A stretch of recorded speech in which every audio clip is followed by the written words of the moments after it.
Welcome back to Apollo City Comics, or Anything and Everything comic book podcast. I'm Brandon Blocksdorf. I'm Alex Batts. Dude, that timing on that video was just so funny right now. Yeah, I know. Oh, it was, man. yeah, it's something. We're having a good time. It was freaking awesome. Backstage shenanigans into front stage shenanigans. Maybe that's how we release episodes on Patreon. You guys get to see the full recording of the banter before stage and after the show. That'd be fun. You know who does that? Ryan Dose from Across the Bifrost. You guys should go support his Patreon. And speaking of Patreons, Alex, we have a Patreon. We do indeed have a Patreon. So we have a couple different tiers. Our $1 tier gets you access to our Discord and our book club, because we want everyone to get those super sick book club episodes. So we just recorded another one. It was super fun. So that'll get you that. And then our $5 tier, and next step up, will get you access to, of course, everything that came before, as well as our late night episodes, which we're doing one of those after this. And so that'll get you your $5 tier. Our $15 tier includes behind the scenes content. So this is looks at the comics we're working on and stuff like that, as well as digital copies of our books whenever they release. And then our final big up there tier is our $40 tier. And that is where you can hire us as an editor. If you have a project that you're working on, single issue, one shot, something like that you would like some help on, or you need an editor on, you can, go to that tier and you can have one of us work with you on your book, on your project, and help bring that to life. So yeah, we've got a couple different options ranging all the way from $1 to $40. So, if you want to support the show, help us out, definitely go check out the Patreon, get some awesome content, and help keep the show running. So yeah, it makes a difference. Every little amount and every Patreon member really makes a difference. In fact, we have a new Patreon member on this month that just joined at our $5 tier, and it just like blew our minds that we keep on getting people jumping on and trying to get this content and trying to support the show. And we really try to show it as well. And it's not going towards us. It's not going towards any expensive lunches or any of our traveling or anything. Right back into the show. Right back into the show, because it costs a lot apparently to do podcasting. Just to stream it. That's like it. Just to host it and sit here. Yeah, it's just the hosting fees and stuff. It's like, all right, man. I mean, I get it, I guess, but also not really. Just let me post my podcast in peace, bro. Come on. Yeah, exactly. Yeah, we're just it's free for everyone at the long run. But hey, this is what we do it for. But dude, it is one of those episodes that it's kind of a game changer episode for me. You know what I mean? We've been on this upward trajectory with Wicked and Divine, and as we were waiting for other books to come in, book 4 and book 5 to come into the mail, I was like, dude, okay, I would like to amend. As you were waiting for books 4 and book 5 I was waiting, I have 2 copies on my shelf behind me, which is it to be known. 2 versions of it, probably. Yeah, it's it's one of those things where you're just like, I have this book called Die by Kieron that has just been sitting here just as long as Wick Div has been sitting here. Why don't we just take a peek into it? It's 5 issues, easy episode. Just to preface how I feel about volume 1 of Die, if you go and make me buy the whole fucking series as soon as I finish reading the first volume, you won. The hardcover is on its way, and I got the hardcover. I was hyped. This dude even repurchased the first trade, essentially. Yeah, I got the whole collected. Man, I might raffle this off or some shit so that you all can enjoy it. To be honest, that might be kind of fun. That'd be cool. It is. Die is beautiful. Alex, have you ever played Dungeons and Dragons before in your life? So I have not. I really want to. I actually will hopefully start very soon, I'm sure, in part because of this book, but also, Baldur's Gate 3 will be coming out for PS5 very soon. And so that's been on my radar and I've wanted to start. And I've also literally had the D&D starter kit in my closet in my office for a year and a half at this point now. As probably. We all do when we buy it and we never touch it for ever. I know, right? I bought it and I bought 2 sets of Die and I just haven't read it. But the other day I actually went through and I scanned all of the pages onto my GoodNotes app on my iPad, so I can go through and read the starter guide and actually really try to dive into it, because I want to get fully into it so I can start playing Baldur's Gate 3. But then also because this volume kicked so much ass, and I'm like, oh man, I really want to get full headlong into RPG games, and so I want to get into D&D, and then also I would like to play the Die game because I know that that's a thing that exists. And so that would be sick too. But yeah, so to answer your question, I have not played D&D, but have very strong like interest in it and would like to get very involved. But yeah. Have you? I have a great idea, but and we'll bring it up after the show. I think I know what your idea is, but we were definitely going to talk about this. But so you have played D&D before? Yeah. So I have a group of friends I could even network you with and get you to play online and shit. I have my neighbor at my old apartment. One day I came home. We never talked. We always just said like, "Hey, what's going on?" And we saw our dogs we'd walk our dogs and like, "Hey, what's up, dude?" I have a neighbor across the street. I don't even know his name, but he's chill. It's super chill. I was like, yeah, good guy to have next door, I guess, like seems nice. And then one day he was just like doing something with a turkey outside where he had to like, I don't know, put it into this metal thing and it was cooking and whatnot. And he had all these D&D books next to him. And I was like, oh, hey, dude, do you fucking play D&D? He's like, yeah. I'm he's a dungeon master. That's like what he does. Like on the side, outside of work, is just play D&D with a whole bunch of friends. And he runs all these games and he's dungeon master for a whole bunch of stuff. And he was like, dude, like if you ever want to join, let me know. And I played D&D for like 6 to 8 months, like every Saturday from 10 a.m. to 2 p.m. practically. And just went fucking hard. And dude, you will play, you play on a website. It's like Roll20 and it integrates with this map website so you can see where your characters are and what's going on and when other, characters drop in and the villains and everything. So you know where to step and stuff like that, and it's really fun. It's really cool. You can do it online and talk over Discord.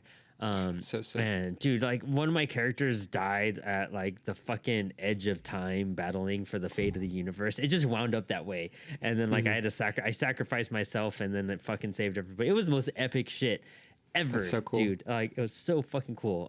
Sometimes it's real tiring and draining. You have to be really hyped up because you're going for 4 hours and shit. I used to clean my apartment and just like mute my sound and just like vacuum and shit while we played. It's so funny. But it was super fun. I really miss it. I only broke away from it because I had to really focus on making comics at the time. And so I stopped, and that's when I thought I had some projects underway that didn't end up pulling through. But hey, it led me down a road, and now we have comics being made right around here. Yeah, we do. But and dude, it's D&D is really fun, and that's like when you watch Stranger Things and stuff like that. Like it really is like a cool, passionate way to do stuff. And I would love to get like a gang back together and try to figure out a schedule to play and shit. Like it's one of the coolest things in the world.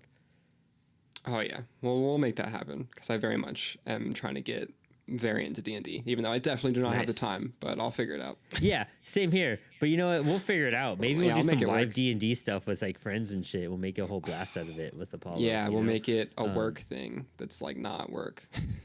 Yeah, exactly. Like I do everything else with Apollo. You know what I mean? We're like, oh, I need to make time for this. I'll just like roll it into the other stuff that I'm doing. If I put it under this banner, it has importance now. Like, apparently it has to happen. If I announce it, it will come.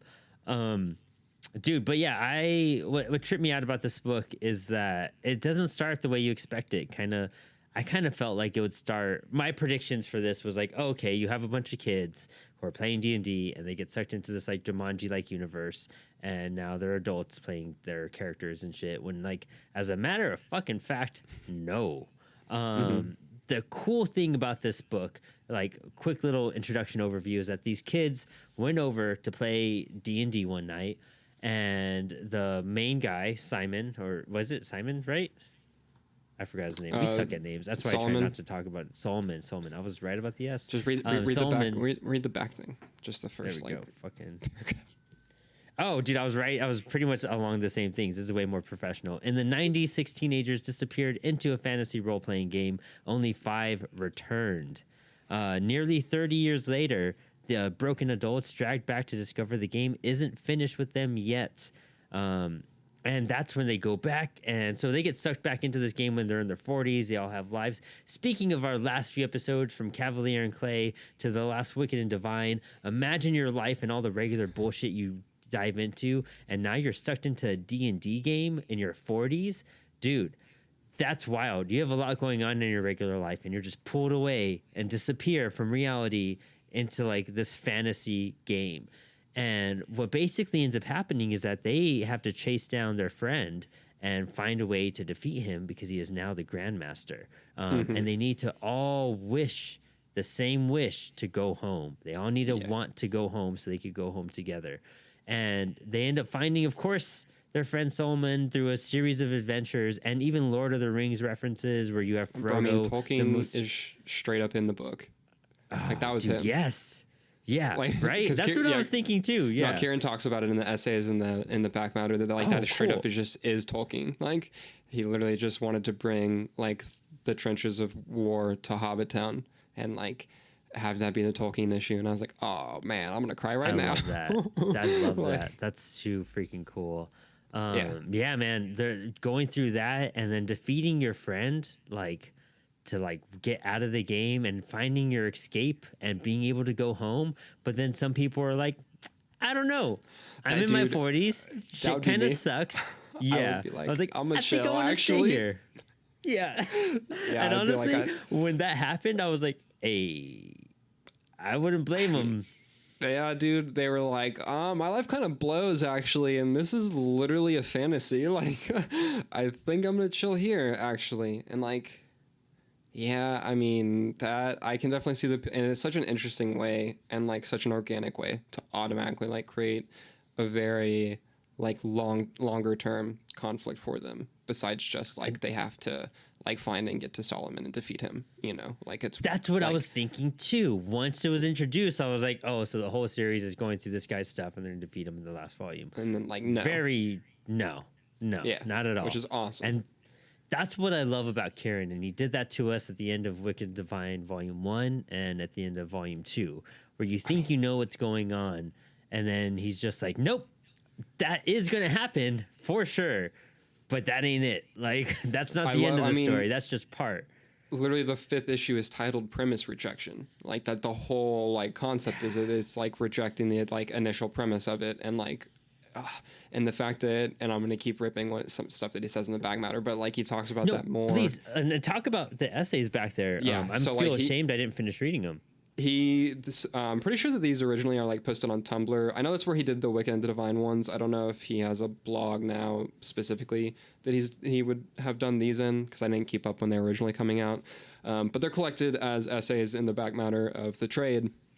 And so he wrote a couple different ones that were just going over the issue as a whole, like the first issue or like the first couple issues, just kind of like what their main like goals were.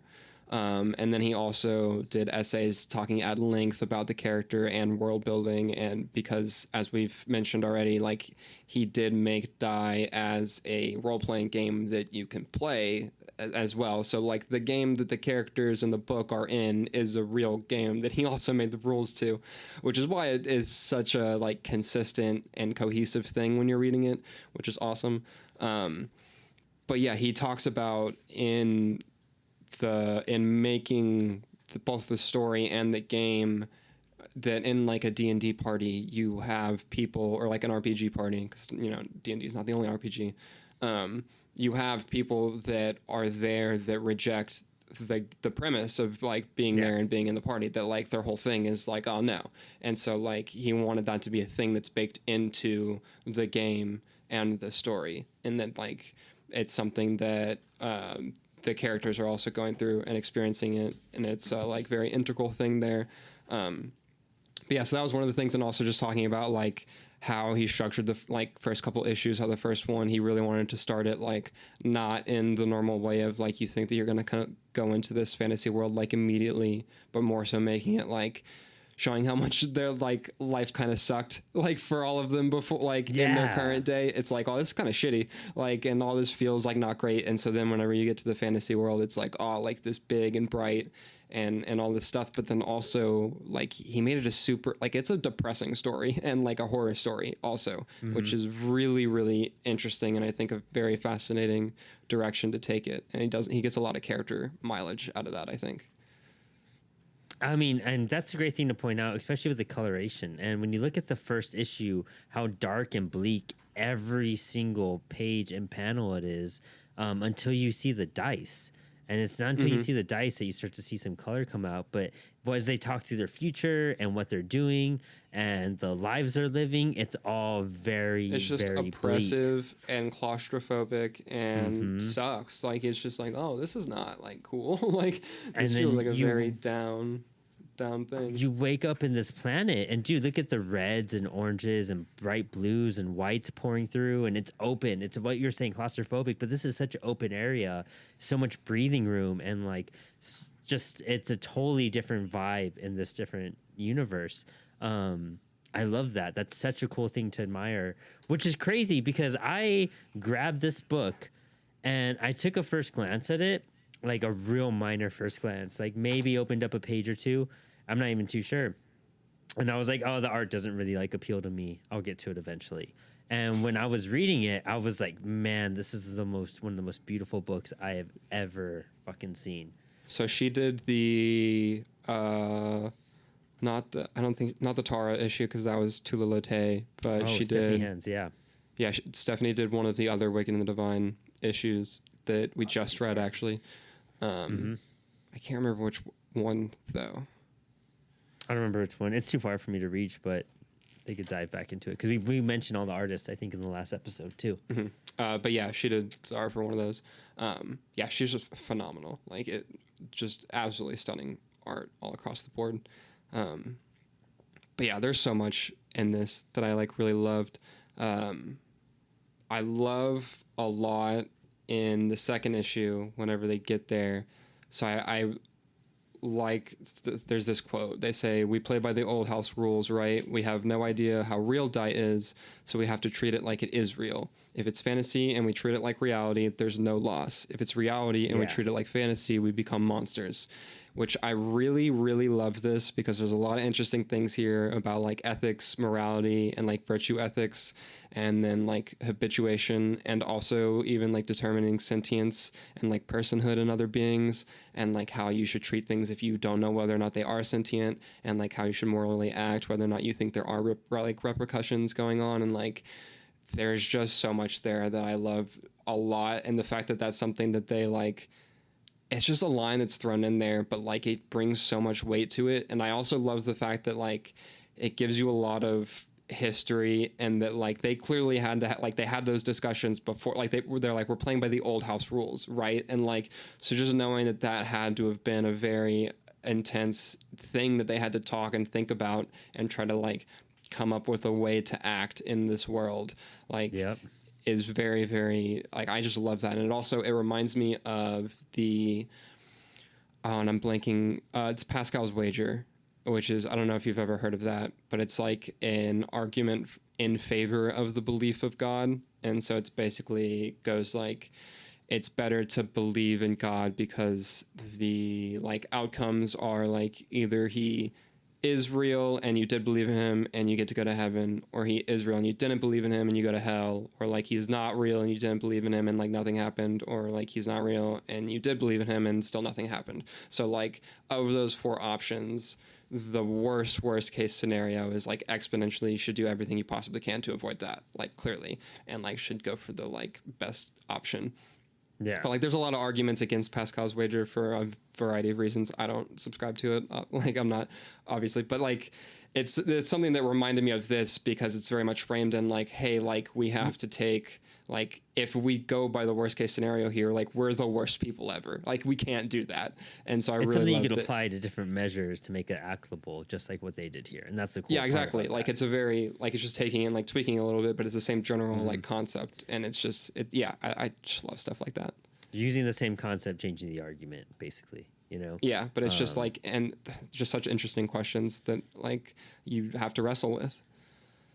Yeah, I love that. And also that's the thing that keeps some of the players there at the very end too. They're going by that rule that they made, and we're like, you know, some of the stuff that's going on here is really bad. And like even what we did, destroyed the city, we got to help out. And if we're going to like live by this rule, we should like live by the rule then. Yeah, and so she's like, this is a humanitarian this. disaster. Like we just ruined this. Like, and I'm like, yeah. I mean, you probably should help. Like, and that's what I love about it too, is that, you know, Kieron's really good at like planting seeds and opening doorways. And every issue of this one, I feel like there's so much that could have been, that will be played with throughout the next 4 volumes. It's only 5 volumes too, which is like another really fun thing. It's very digestible. 4? I thought it was 5 for some reason. It's just 4 because it's 4 volumes of 5 issues because they made it 20 issues. Oh, okay. Nice. Okay. Fuck yeah, dude. That's even more digestible at that point. And I mean, even finding out what happened to what's her name's her arm, Angela, I believe her name is Neo. Yeah, Or Neo. Angela. Yeah, she was the cyberpunk one. Mm-hmm. And there's mixing that like cyber aspect with like fantasy, I always adored, and you could do cool So shit good. like that. Yeah. Bringing this up, I I- love the way that Kieran talked about in the character generation essay too, where he was like, the idea was bringing the like the technology into the fantasy world, not like the fantasy into the technology. And I was like, oh, it's such a like, Nice. I love that level of integration, and I think it works so well here.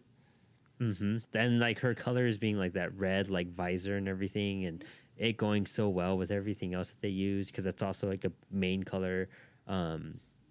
What's the other girl's name? The one with the white hair. Ash. So Ash, yeah. I would say there. That's one of the things I wanted to like get to, but I'll like that's an issue 4 thing when it like gets brought up. I know, but I like when you talk about it. So it's because they get like confronted about that when they're like in Die in issue 4. So Ash in the game, like in Die, is a woman, but in the real world they're man. And so it's something, but then he in the real world, or they has a wife, and then in Die they were with men in the game. And so in issue 4, one of them, so it's Ash in Die and then Dominic in the real world. But so they kind of Chuck, I'm pretty sure, which I can't remember. Is it Chuck or is it Charles? Yeah, Chuck. Chuck like makes a comment and is like, hey, you're like you're a girl here and also only interested in guys here, but like not in the real world. Like, are we ever gonna like talk about that? And then Ash like is like, well, if I wanted to talk about it, do you think I'd talk about it with you? And like brushes it off and stuff. But like, I really liked that angle of it, and that angle and Ash's character in particular is very interesting to me, and personally, like I resonate with a lot, because like I very much don't like I'm very comfortable being a like man, and I don't have any like body dysmorphia or anything like of that sort. But literally in every time that I possibly can role play anything, like I will always be the like woman character. Like I've 100% Cool. like, and most of the characters that I write as well like are women. I think it like, I don't know why I'm drawn to that so much, and like that I like feel very comfortable trying to like, I don't know. I don't even really know how to like articulate it now, but then also too, like the fact that in the game he is more interested in men there.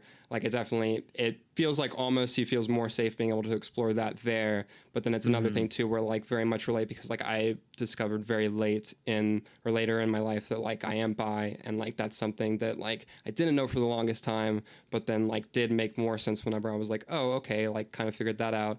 And then it's also one of the things where like Kieran's writing is one of the things that sort of helped me understand that too. And so like seeing that more on display in this as well, I was like, just all of that, like whenever it got brought up, I was like, oh yeah, like I feel all of this like 100%. So like that was something that was very, very interesting to me, and like I liked reading.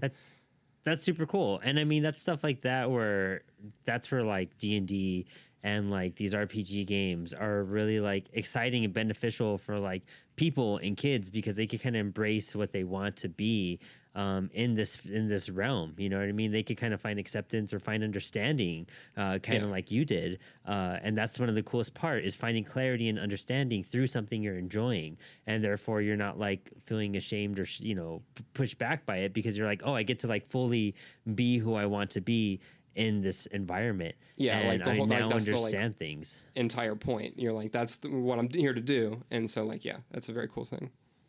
That's super fucking rad. And that's cool that Kieran was smart enough to like play around with characters like that. Cause I mean, a lot of my works and everything, especially because you've edited so much of them, like I have a lot of like bi characters or like, different sex and everything. And the thing about it is that I think people like get like freaked out about how to approach those characters, like as like not being a different gender or them or at all in general, but it's just like you just approach them as being fucking human. They're just a person. Yeah, they're just another. It's literally just like, well, some people like horror movies and some people don't. Like, how does someone being a huge like sports fan impact their character as opposed to like, you know, being a whatever, like, and like that's not to like they're not the same thing obviously, but like it's one of those things where like you can't, obviously you can't try to overthink it, and it's one of those things though where it is of course important to try to get input from people that do have that experience if you can. Like be like, hey, if you know someone that is, you know, like bi or lesbian or, you know, is a trans, like has experienced a trans experience or whatever the case may be, to take it to them and be like, hey, what are your thoughts on this? That's obviously like a good thing to do. But like as you were saying, it's one of those things where like I think both of us would agree, in like being writers, like I don't think that you should only be able to write the experience that you know, because then it's like, well, that's incredibly limiting. I can't write anything now, like, because it's like, oh, well, I haven't, you know, robbed a bank or like been a superhero or done, you know, whatever thing, but like I would like to write those stories. So like, you know, it's one of those things that, yeah, there's definitely an amount of like sensitivity and like research, and also like just listening whenever you like might have been like, oh, okay, like I see where this might have been better displayed or better represented this way as opposed to like how, or like, you know, whatever thing. But yeah, it's definitely something where like they're just people, dude. Like there's no, you know, it's like they're just also a person that's like gone around and like you know, has their couple meals a day and like goes to sleep and then, you know, has whatever job that they probably bullshit and drama, and they hurt the same the way we hurt, and they're also like love stuck the in same traffic. way we love. Yeah, like all of that's exactly the same. So have fun, you know what I mean? And that's what people, so it trips me out about people on how they could like just discriminate in general about anything. It's like bills suck for them too. You know what I mean? Groceries are just as expensive. Like, fucking. Like they're also, and that's in this what's cool economy. about. Yeah, fucking exactly, dude. And that's what's cool about books like these that like really give you a chance to see that, and they demonstrate it. You know what I mean? Like reading a book like Die, you know, if for someone younger, someone who's trying to figure things out, and they make that connection, being like, oh, but this character was like this here and got to be this, like that's okay. Like find that acceptance, find that like, you know, love with yourself, find a way to like, you know, understand and explore and know what's right for you, you know? And that's what you can do with some of these make-believe type of stories and shit, because that's kind of, in a sense, strong. You know, I feel like strongly in a way, like it's what they're designed for. And if you could be a fucking orc or an elf or another thing, why the fuck not? You know what I mean? 100%. Like have fun with it. Yeah, no, absolutely. Yeah. That's like 100% my MO. I'm like, oh, that would be the best. So yeah, why would I not like imagine trying to be that or like being able to do that? Yeah, exactly. Okay, so one of the other quotes that's from issue 3 that I really liked, which was the Tolkien issue, like the war one. It was the like one of the final quotes where it says, "It'll be over by spring." Issue too. Oh, dude, it was so good. It was so good. But he goes, "It'll be over by spring," they said, "but spring never comes." And like, Jesus Christ. And then, so that was from, you know, one of the, like the elf character who was dying. And then that was his letter to his wife that he knew he would never see again, by the way. And then there was, I can't remember actually who says it now. But one of the members of the party says, "Where would we have been if we were 16 in 1914? Who volunteers to come to a dungeon? Better people than us." And I was like, oh, that. Oh, dude, I love hurts. that one. Yeah, dude, and it was so good. And it's just such a fair, like, I can't imagine. The fact that we had world wars, I mean, the fact that war is still a thing is just absolutely, humans are the dumbest. But, like, I cannot imagine being in that situation. Like, it's incomprehensible to me, honestly.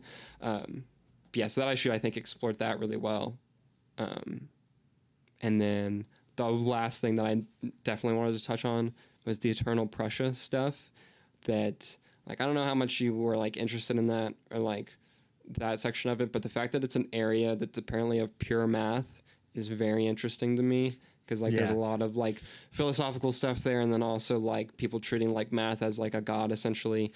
But then I also love that Angela is able to manipulate it by giving it a logic, like, by telling it a logical proof. And so then it's like, well, this is the fact of the universe, and so it has to do that, which is just, like, incredible. So I loved that a lot as well. But so the whole Eternal Prussia thing is really interesting because it says a lot about, like, possibly the metaphysics of the universe as well, because, like, it said that before everything there existed the realm of, like, pure math, which is very interesting on a metaphysical level about like how this whole thing works, and like gets into the, you know, whether or not it is a real thing, which like Angela lost her arm, so I feel like it probably is. And then also, you know what I with mean? what we learned about the Fallen as well, is very Oh, interesting. dude, I love that. Yeah, so the internal pressure one, that was something I was reading, and that was another thing. I got to it, and I was like, Alex is gonna fucking love this part. I love how you just like brought like segued right into that. Dude, yeah, that whole issue 5, the way things were broken down through that whole part. I think that's where that internal pressure is, or is that issue 4? Was it issue 4? No, that was issue. It was issue 5. Okay, it was issue 5. All right, cool. That whole thing, even how they segue through those worlds and how much you can explore, that's what I love about these fantastic type of universes and games, is like the depth of the areas that you get to explore and go into. It's not just like one flavor ever. I mean, it literally, they do it in 2 pages. It's 2 pages on Eternal Pressure, where like it talks about it, and then the end is, you know, her giving it the proof, and then the next page is her like returning and being like, oh, well, they're about to be attacking, like, because, you know, that's what, you know, she wanted them to do. But yeah, it just like packs in so much about it in like no time at all, and gives you just so much history, and again, just so many very interesting questions if you choose to really like follow that thread all the way down, which I love a lot. And one of my favorite parts in this issue, because it reminded me of certain D&D moments where this like just would fucking come in handy. The one like little power that you fucking overlook and you probably never use, but when she stabs Ash, she goes, I'm never unarmed. Death touch. Don't be too impressed. It's basically a dagger with an even shorter range. The only plus is that people can never take it off of me, but it does the job. And I'm just like, there's always that moment sometimes when you're just like stranded and you forget you have this one ability or one move, and it could fucking just save your ass. And that being the killing blow, I thought was just like cherry on the top. And that's where they go into like deciding, hey, let's go back. And some of them, you know, fucking don't want to. But then the fallen aspect happens right after that. And that's what really got my attention, because that looked fucking wild. Yeah, so the deal with the Fallen is that essentially the Fallen are players that have died in Die. And apparently, Solomon says that if they kill the players, they can live again.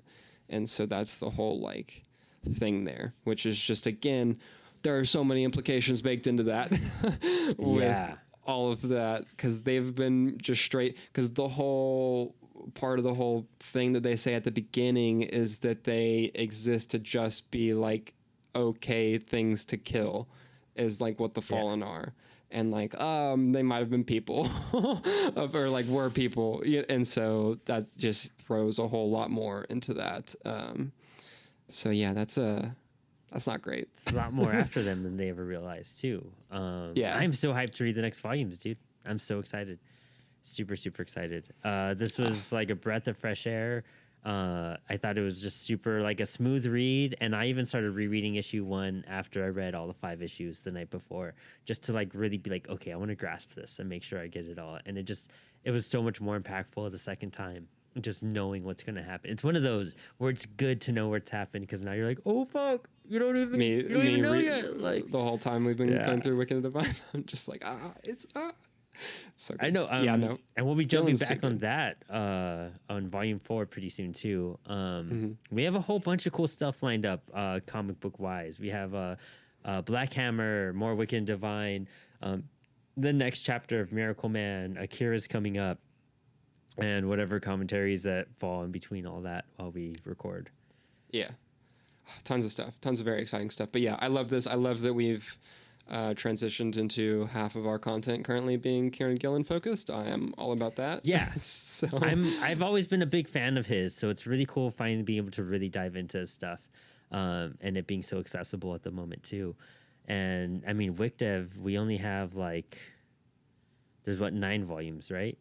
Okay, so cool. So I have 5. 6 more. Yeah, fuck yeah, we have a lot of that. And you know, keep an eye out for volume 2 of Die, because we will definitely be covering. We'll be doing that. Well. Yeah. Hell yeah. Well, Alex, this was a good duo take, and thanks for hanging. Hell yeah.